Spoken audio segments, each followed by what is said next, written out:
Brand new leak about the special counsel reports that Robert Mueller complained about the attorney general's 4-page letter saying it didn't capture, as Kristen reported, the full context of his investigation. So let's start there with Senator Mike Lee, a Republican from Utah who sits on the Judiciary Committee. He's going to be asking questions tomorrow. Also, the brand new book out called Our Lost Declaration, America's Fight Against Tyranny from King George to the Deep State. Great to have you with us tonight, Senator. Thank you. Good to be with you.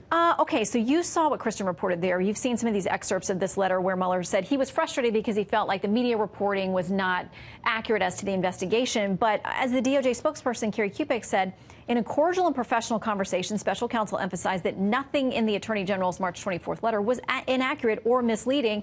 She said they went on, to agree that they would get the full report out with necessary redactions as quickly as they could. But no doubt he's going to take heat over that letter yesterday. No doubt he's going to take heat for it because the Democrats are already signaling to us that that's what they intend to do. But the fact is there was nothing inaccurate or misleading about it. And so what do they have left to complain about? Well, perhaps they didn't like the way it was characterized by the media. But they own the media for the most part, and they should take that up with the media, not with the Attorney General. Okay, so what do you expect to happen tomorrow? Because Democrats they feel justified, and Congressman Jerry Nadler, House side Judiciary Committee, has said he wants to see that letter from Mueller. He says Barr should have never hidden it because it came, a couple of weeks ago, and he should have seen it by now. He's demanding answers about that. I would imagine some of your Democratic counterparts are going to have the same questions on the committee tomorrow. Yeah, I would love to find out what pressing questions he's got about that letter. I would love to find out what pressing questions he's got about why it took Mr. Mueller 2 years to conclude that there was no collusion with the Russian government. I'd love to know the answer to that question. The fact is, we've got a very significant deep state problem here. We've got a very significant element within the U.S. Department of Justice that appears to have been trying to delegitimize the outcome of the 2016 presidential election. That ought to disturb us. Well, there is a letter out tonight from a number of your Democratic counterparts, headed up by Senator Mazie Hirono and a number of other people, including several of the 2020 contenders. And this letter essentially is asking the DOJ Inspector General to launch an investigation into the Attorney General, also the Office of Professional Responsibility. And they say, listen, he wasn't impartial in that letter, in the press conference, that he hasn't been fair, and he's essentially acting as an agent of the White House and of the president. Okay, if that's what they're going to argue, I'd love to hear their response about Strzok, about Page, about the meeting on the tarmac in 2016. I would love to hear answers to a lot of other questions that we have never had answered. The fact is that this has been a very thorough investigation. It took them 2 years. They concluded that there was no collusion.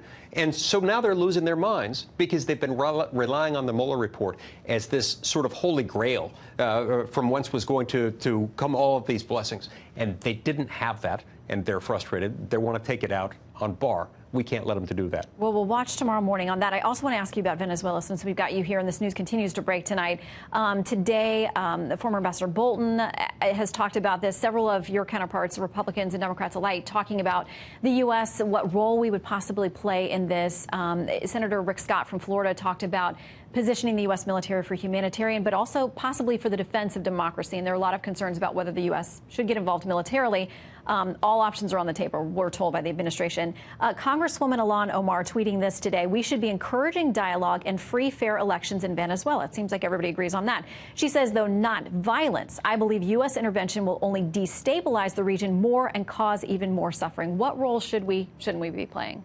Well, the role that we should be playing, first of all, should be determined by Congress. We have gotten away from this in recent years, but it's very important for us to remember that only Congress can declare war. War is messy and it's fraught with moral peril. And any time American blood and treasure is going to be put on the line, Congress, as the branch of government most accountable to the people at the most regular intervals and constitutionally authorized to do this, needs to make the decision. We need to have a robust, roiling debate in Congress about whether to do that. And that needs to precede any military action. Is that what you would consider U.S. military incursion in any way into Venezuela if that happens? And everybody says they don't want that to happen, but the administration isn't taking it off the table. Is that what you would consider war or something that Congress would need to approve? Yes. There are a number of ways that we can define warfare, but anytime you've got military action on foreign soil there to destabilize the incumbent political regime, that certainly qualifies as war. Okay, well, this continues to unfold, and we'll watch in the hours ahead. Senator Lee, thank you very much.